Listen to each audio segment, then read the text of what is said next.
Hello and welcome to Mostly Minnesota Music Podcast Edition. I'm Ann Tracy. I'm here with my co-host, Heather Baker. Right, and we are here to talk to some folks about the Twin City Artists Collective. In part because earlier this year we talked to Chadwick Niles Phillips. Welcome back. Thanks for having me. Performer, teacher, artist, producer, a holder up of many. So I wanted to start, and we were so interested in some of what your students are doing that we're going to have an opportunity to talk to them. But kind of to set the stage, I thought I would ask you a little bit about the collective and kind of how it's going for you right now. Yes, so the Catalyst Artist Collective is a program that is under the Twin Cities Catalyst Music umbrella. Twin Cities Catalyst Music is a nonprofit that has different programs that gives opportunities to youth and young people within the lanes of music, film, studio, and the arts. So I'm the artist in residence for Twin Cities Catalyst Music, and the program that I run is the Catalyst Artist Collective, which is a collective of artists from the ages of 14 to 24 from so many different avenues of genres, ages, cultures. It's amazing. It's like a jambalaya of music, art, and experience. And through it, I teach young artists and youth artists how to become successful within their craft. Like Jazzy is a student at Burnsville High School, and J-WLKR is a student at Tartan High School. But then we have college students. We have a artist named Colin Bracewell, who is a student at the U. Jazzy's sister, Ali, goes to Augsburg. And we have an artist named Salim, who goes to Concordia. So, and then we have some artists like in their early 20s, so on and so forth. So they learn artist development, songwriting skills, performance skills. They're all working on different projects, and they're working on a compilation project that'll be out later this year. And my motto is you're never too young to be serious about your career, regardless of what the career is. So this collective, everyone is like serious about what they're trying to do and where they're trying to go with their arts. And it's an honor to be able to guide them through those pathways, because where they're at, like I was a high school kid who was performing in shows and getting in rap battles and starting my journey. And I was a college kid too, who was still on the same path. So along with it being about music, it's about life too. They get advice on how to navigate as a student slash artist. And I was an athlete too, like J-WLKR, as you'll get into when you interview him. So a lot of things are going through, I went through, and I just am helping them become successful.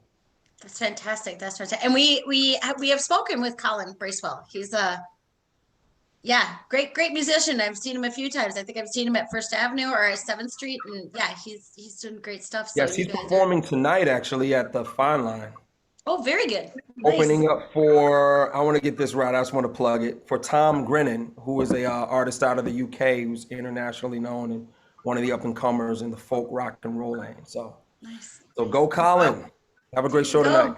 There you go. You guys have some folks to follow, some footsteps to follow, but I really am looking forward to talking to you two as well. And maybe I'll just start, Jazzy, with you. Tell us a little bit about you. You know, we know you're from Burnsville, but you know, where do you go to school? How did you get to where you are today with the music and with the program? Well, yeah, my name is Jazzy. I'm actually 16 years old. So I am a sophomore currently at Burnsville High School. I really, ever since I was little, I've just kind of, had a passion for singing and just performing and being up on stage. And it wasn't until recently in 8th grade when I met Niles through an after school program that I guess I started taking it seriously. And I thought, hey, this could actually, be my career. This could be something that I could do as a job. And then I got an email from him like in my 9th grade year of high school. So like a year ago. And that's when I decided to sign up for the Catalyst Collective, because I thought, why not? And this is going to be such a great opportunity for me to grow as an artist and, see if I actually really do want to do this. And ever since I've joined, I've just been here, and it's like been so fun and amazing. And I've had so many cool opportunities and just so many chances to grow. And it's just been wonderful. That's great. Is there one opportunity that kind of stands out you'd like to share with us? Actually, this is one of them so far. Yeah, Sweet this talker. is um and also just I got to perform in one of the garages volume. I got to perform in the volume 3, and that was, I guess, like my first big performance as a solo artist. And that was huge because I guess that was like my debut, as an artist, and I loved it very obviously. So I want to keep doing this, and I want to keep working hard to grow. And maybe for folks who are listening, you can tell us a little bit more about the volume 3, the volume 4, the series that you're talking about. Oh yeah, so this volume is basically a series where different artists get to perform, and they perform a set of, depending on, like 3 to 5 songs. And I got to perform actually a set of 5 songs, and I had to perform. I did 3 original song covers and then 2 actual, like existing song covers. And it was just so fun because I got to perform, and we recorded it obviously, and it's up on YouTube if anyone wants to go watch it, under the Twin Cities Catalyst Music YouTube channel. Nice, nice. Who did you choose to cover? So one of the songs that I chose to cover was by Selena, which is an artist I really admire, and it was called Si Una Vez, which means like if I ever, once. And then the other song I chose to cover is called Love by Keisha Cole. Nice. Nice. What have you noticed in yourself that the biggest growth that during this collective that you've seen in yourself while doing the group? I'm kind of going backwards there, but like just something maybe that you were afraid of or didn't come naturally, and now you've seen it just like, oh, this is easy, or even the collaborative areas too, if you didn't do that before. I definitely say my confidence, and it was actually something that I told Niles when I first started that I wanted to work on, because I think of myself as a kind of sometimes shy person, but I know like once I get comfortable, I'll like really get into my zone, and I'll really, be able to express myself. And definitely through the collective, I've been able to work on that. And also just, my mindset of how I think, like to have a more growth mindset is just, I definitely I think I've grown in that aspect too. And I don't know, I really do think like I've grown so much compared to when I first joined the collective. And it's just working on that. It's like, I truly, like, this has been such an amazing just way of being able to grow. Before you joined the collective, you said you knew you wanted to sing from a young age, but to me, getting on stage at the garage would be a nail biter for me. Was that something you would have been excited to do as a kid, or as a younger kid? Actually, I do, like, I have a little bit of experience because I used to do musical theater when I was little, like in elementary school. And then there was just like a period of time where I stopped, and that's where, I guess like I started getting like stage fright again, or I just, wasn't as comfortable, singing in front of a lot of people. And the opportunity to perform at the garage actually just like gave me the chance to first off practice and just be able to like sing in front of more people, and also just like the confidence too to if I mess up, when I was practicing, if I messed up, it was okay because it was just practice. And then once I got better and better, it's just I was like doing it because I was already comfortable in the space as well. So yeah. Nice to have that background. It's good. Yeah. J-WLKR, maybe we can ask you to talk a little bit about yourself too, just a little background and how you got to where you are now with the music. For me, I started when I was like in elementary, pretty much. Like, I didn't think that I would become a writer because like throughout my elementary, I was like too scared to tell people like, yo, I can do this. Yo, I can do that. I can make beats and make music. And I was pretty scared of that until like my very best friend, Brandon Steele, like showed talent on the stage, and it made me the person that I am today, pretty much. Because without him showing his talents to other people, I would have never thought I'd be here. Is he part of the collective as well? Is your friend? No, he's not part of the collective, but he's like one of those people who inspired me to even become like just jump on stage, just have fun, do my own thing. It speaks to the power of friendship and community. Now, have you been able to build that community within the Catalyst Collective while you've been there? Yeah, I have lots of friends in the collective. I have Jazzy here. I have a guy named Teo, Kairos. I'm building friendships in the collective, and it's been really fun. That's great. And now, what else do you feel like you're learning? What are there skills that you're learning that you were surprised that you even wanted to learn since you've been part of it?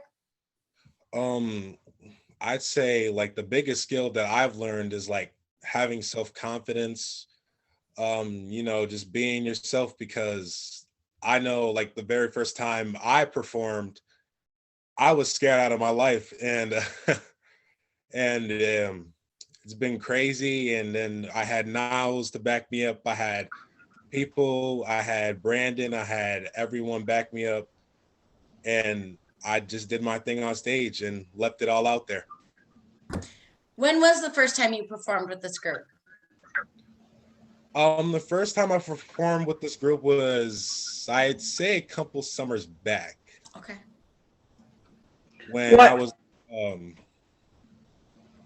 like just making music and just minding my own business, and then like I had Niles here and he backed me up, told me what I needed to do, how to write this, how to write that, and then in the end, I made a good song. What do you usually tend to write about, or what has your writing skills grown into too when you have Niles to help guide you, and maybe probably Jazzy and some of the other artists in your group? It would be more of like life type things. Like I know there's lots of people that have depression, anxiety. It's just like it's been a hurtful place, and I wanted to try to address that and try to make the world a little bit better. I feel like, yeah, that's a really good outlet for any age person, but I admire doing it through music because that can be so connective to people, but to write and sing and what we're all going through, I think is very important and useful. Mm-hmm.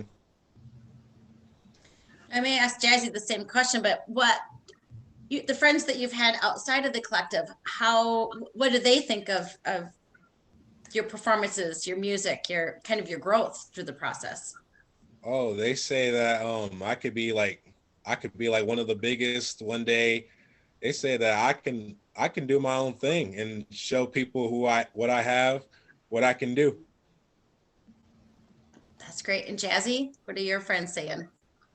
I actually, I don't really talk to them a lot about this, but like the few times, they know that I love to sing, and they know that, this is like a passion of mine. So they've told me that, like they know I can, like they know I'm gonna do something musically, and they know like I'm gonna succeed at it. But it's like, I don't know, I just don't want to say like I brag about it too much, but they definitely like, yeah, like they definitely know, I'm gonna somehow be involved in the musical scene when I'm older. I was going to say, I would feel that some of the things that Niles Chadwick have taught you in the collective, you can use outside too. Have you seen in yourself, you're more confident in any situation, or you tackle more things, or just push yourself? Definitely. Like, the self-confidence wasn't just about, as like performing as an artist. It was also just, self-confidence in myself when I go to school, when I have to, present in front of my peers, or just when like talking to other people in general, I definitely have seen like a huge change in myself in that compared to when I first started. I love to hear that because I am a girl that tried to avoid speech class. When everybody did it in ninth grade, I was a senior doing it because I was so terrified. So I could have used this collective for sure. It's actually funny because I think during my ninth grade year, like it was so, different compared to any other years. And I think maybe J-Walker can say that as well about his sophomore year, because it was completely online. And, I'm not the only one I know that like, had their camera turned off and was like secretly sleeping during class, because it was early in the morning. And, we were at home, so we didn't really, we weren't obligated as much as we are like now. And I'm so glad that we're like back in schools now and all that, because it really like does change how the motivation from being online to being in school. We all went through like a kind of a period of time through quarantine where we just kind of like didn't know how to interact anymore, and just definitely like all these opportunities and just this collective has helped me through that, because I know that that happened to me. So Well, because I was just trying to find some of your music for both of you. You both have really written at least one song that I've heard that really talks about the pandemic, and I want to know how was it cathartic to write it? Was it, and I don't know whoever wants to start with it, but I know Jay Walker, you were really singing about I just want to be free. I could hear the frustration when you were singing. And I just remember Jazzy, you talking about month to month to month, like we were all feeling. Yeah, I can start if you'd like. I really did, like, when I was writing that song, just think like kind of, oh, when is this gonna be over, or is it even going to be over?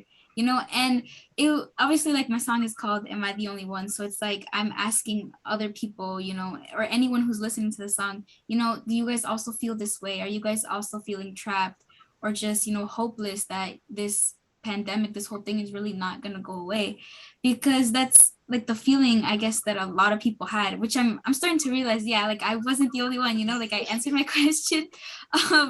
But yeah, it's definitely just, like the feeling of just being stuck in one place for so long and not being able to, go outside, like I think I say in my song. J-Walker, I don't know if you want to say anything too. Yeah, that pretty much resolves around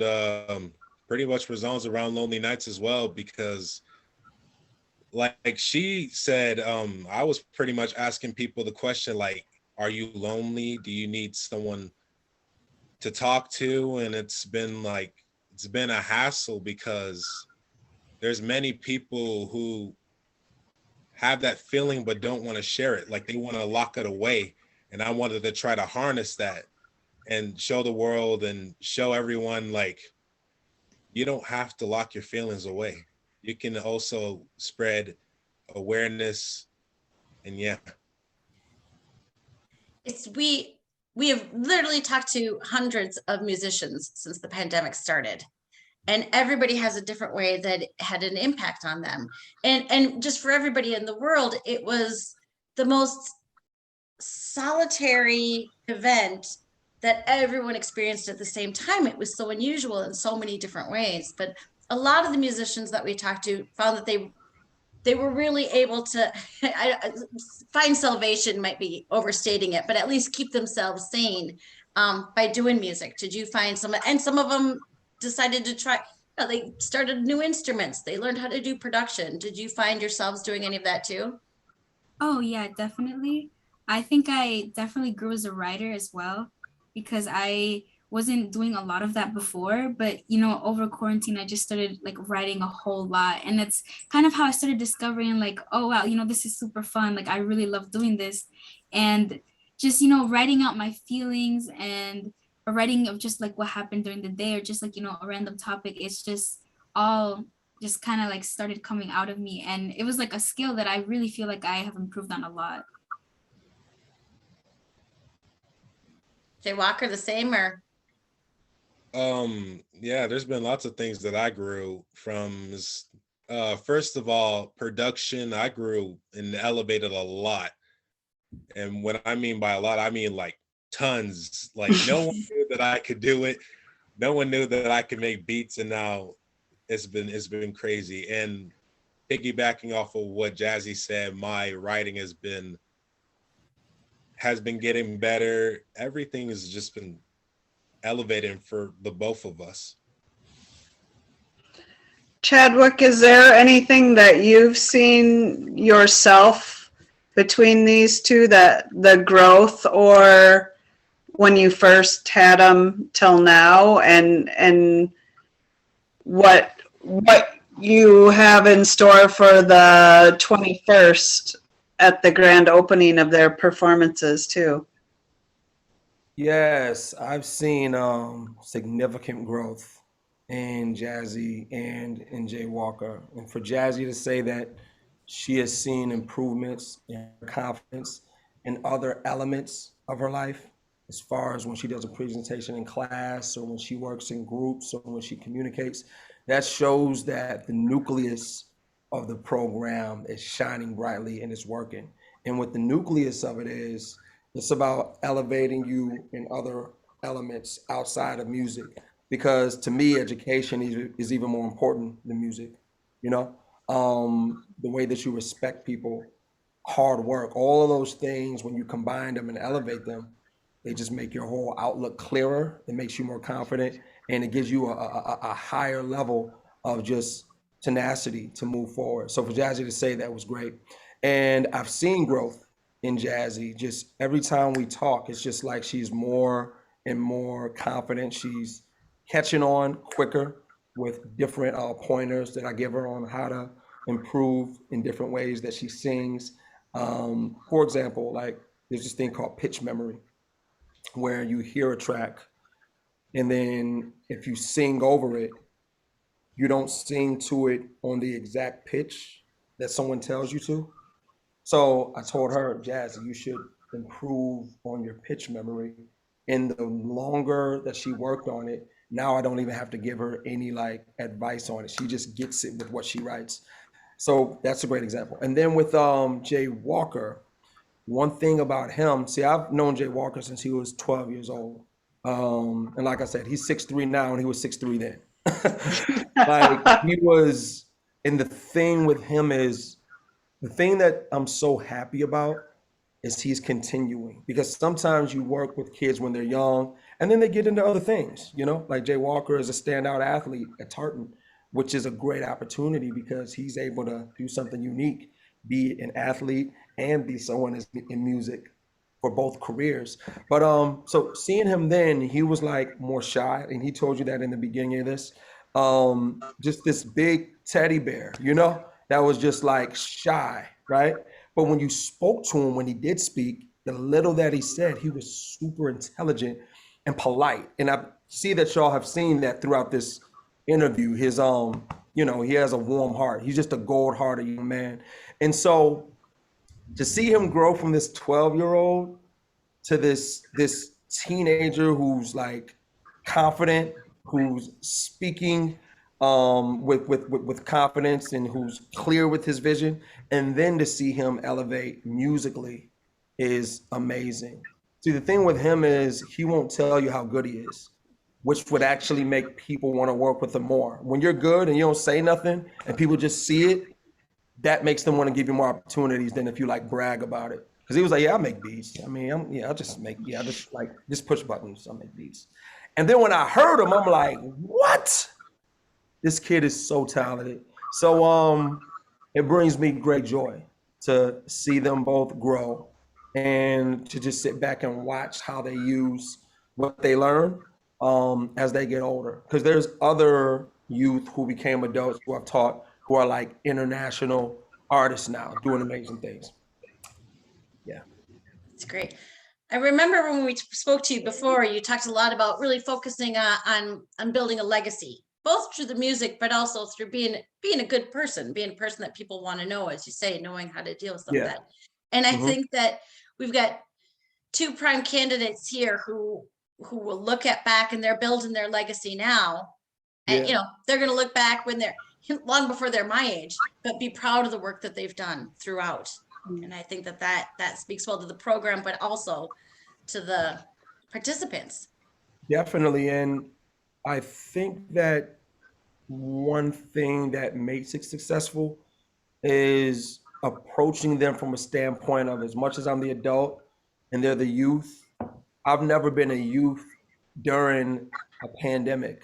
Right. You know, I've never been a youth during all this stuff that's going on. So for them to still, because they're still developing, they're not where we are as far as like we're like full adults. So to see them still hold their sanity, because mental health is something I hear all the time when it comes down to youth. So as much as I have an approach of teaching, I have an approach of respect for them being able to be youth who still developing and still manifest greatness and move forward and be successful during these times, because I don't know how I'd be at that age during these times. So I think that balance of approach, I think it makes a good connection, because as much as they have to respect you, you have to respect them. And I think that sometimes the bridge is parted because you have adults like, you have to respect me, and then you have youth like, you don't understand me.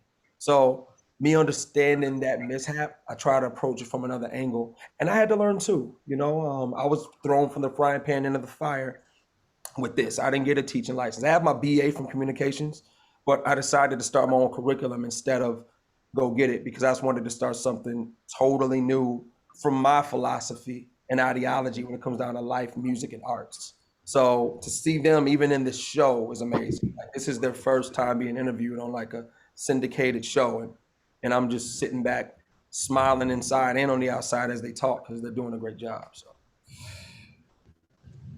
They're doing a great job, and hats off to you. I have my youngest is 17, so I've seen in the last couple of years how hard it is. You really have to grab the reins of your own future during a pandemic, because as I think Jazzy, I think you had said, you can turn that camera off.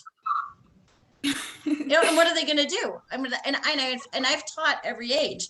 I don't know what I would do. I mean, it's just has been so for you, both of you, to have things that you've done in the last couple of years that make you proud, that make you aware of the fact that you're gaining confidence and all of that. Hats off to you, because it would have been just as easy to say, hello, Netflix, so you guys have done an awesome job, I always ask this, I will put this in the notes, but for people who are listening, how can they find you two online? Or, well, this will lead into the leading. Have you got any shows coming up? So if you guys want to find me, my Instagram is Jazzy, like it's spelled right here, and all lowercase .1203. And then for our upcoming show, me and J-WLKR are actually going to be opening for the grand opening at the Treasury. And we hope to see you guys there. It's going to be on April 21st at 6 p.m. And I'm like seriously super excited about this. Nice. J-WLKR? Where do we find the world of Walker? And for me, you can find me at the World of Walker if you want to just like collaborate. I'm very excited for the Treasury, as Jazzy said, coming April 21st, 6 p.m. I'm ready to get the show on. Nice. I'm writing this down because okay. I was going to say, congratulations, guys, on that opportunity, too. That's big.